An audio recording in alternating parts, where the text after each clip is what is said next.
It's bought by a non-governmental independent company. But I was going to say, I'm going to go over the demographics, and FFCHS has over 1,000 members now. There's a community survey profile that's done that kind of gathers some basic data, and that's what I'm going to go over now. Who are the people that are responding to this? Who are the targets? A year ago, we had 416 people that responded, and there were about 600 people that were dues-paying members of FFCHS. Now it's about 1,000, and there's 775 respondents. What I got from looking at the new data compared to the data from a year ago, the data's almost doubled in size. The percentages haven't changed any. So what that tells me is the data's consistent, it's accurate, and it's reproducible. The people that are reporting being targeted have the same demographic profile. They're reporting the same things occurring to them. Okay? Just FYI, California, I guess there's 109 people that from California that belong to the group. Anyway, average age, 8% of the people are under 30, 21% less than 40. Most of the people are age 40 or over. 60% over age 40. So the average person is over age 40. All right? Overall, 70% over 40. Last year it was about 80% were 40, so it's changed just briefly. 60% are females. 60. That has not changed. Here's what's interesting. 84% of these people are single, divorced, or separated. 40% never married. Individuals are easy targets. They live by themselves. It's easy to isolate them. 76% are Caucasian. 76. Here's a real interesting one. Education level. This is an educated group of people. 90% graduated high school.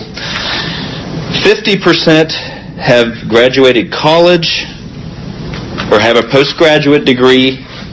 14% have a master's or doctoral degree. I didn't think much about that. I went and looked at, in 2006, the American Community Survey said that our nation has a 27% college graduation and 10% are graduates or professionals. 50% of the people in this group are college graduates. 15 versus 10 are doctors or postgraduates. This is an intelligent, educated group. Let's go after smart people with poor family structure systems that are alone. Okay? Now here's something else. Out of this highly educated group, 60% are unemployed. They don't have finances to fight back with. Of the people that are employed, that 40%, 60% have professional jobs. Only 40% are unskilled or trade labor. These are the people that are highly functioning and dealing with this stuff. Okay? As far as where? California's number 2, New York is number 1. California, Texas, New York's 22% of the group, California's 16%. Florida is 6%, Texas is 5%, and then the only other two above 3% are Connecticut and Arizona. I label this next one as who's not helping. One of the things they did was they asked, have you ever gone to the police, the FBI, or your state representative? And 60% reported to the police, 45% to the FBI, 45% to their state representatives. Of the people that directly helped out of that, it's less than 10% said, well, I'll actually help you. Most of them referred them on, ignored them. The interesting thing, how many of them referred them for psychological evaluation? You going to walk into the cop station telling them you're hearing voices and your neighbor's beaming directed energy weapons at you, or whatever you think it is? The FBI and the representatives are so much nicer. Only about 12 to 15% of the time did they refer you for psychological evaluation. Local law enforcement, 42%. You got a 50-50 shot of getting involuntarily committed if you go into the cops. 90% of the people complain of organized stalking, being followed, community-based harassment, computer tampering, email interference, appliance tampering, electronic failures. 68% of the people become estranged after this starts, estranged from family and friends, furthers their isolation.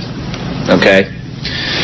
85% complain of what they labeled directed energy weapons assaults, basically complaining of the physical symptoms of sleep deprivation, induced sleep. We talked about that. Okay? Feeling hot spots on the body, feeling shocks or electrical currents running through your body, irregular heart rates. 23% complain of blackouts. 25% have burn marks on their body. They talk about dream manipulation, having thoughts induced. 52% have memory loss or declining cognitive functions, and that is known. That goes along with the microwave sickness, declining neurocognitive function. The other thing that they learned back when they did those studies on the U.S. Embassy, when they were just observing our people over there, is that these are cumulative effects that occur over time. It can take up to 10 years before some of these symptoms will start manifesting, some of the physical symptoms from chronic EMF exposure. One of the things that I do want to focus on that just jumped off the page at me as far as physical symptoms was the occurrence of tinnitus or ear ringing. A lot of people complain of that. The previous study showed that 79% of the people in this group complained of their ears ringing. Now it's down to 74. So I'm like, that sounds like a lot. So I went and did a little research. The average prevalence of tinnitus in the general population is between 5 and 20%. We've got a 4-time higher rate in this group.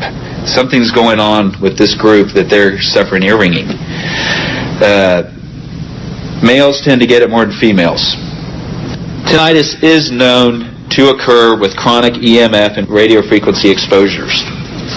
You look at this survey data, we've identified a few things here. This is a unique group. Single, not married, educated, out of work. Okay? This is our target profile. This is who we're going after. We need media support. Like I said, every one of these other illegal experiments, harassment programs, how'd we find out about them? An investigative reporter reported on it.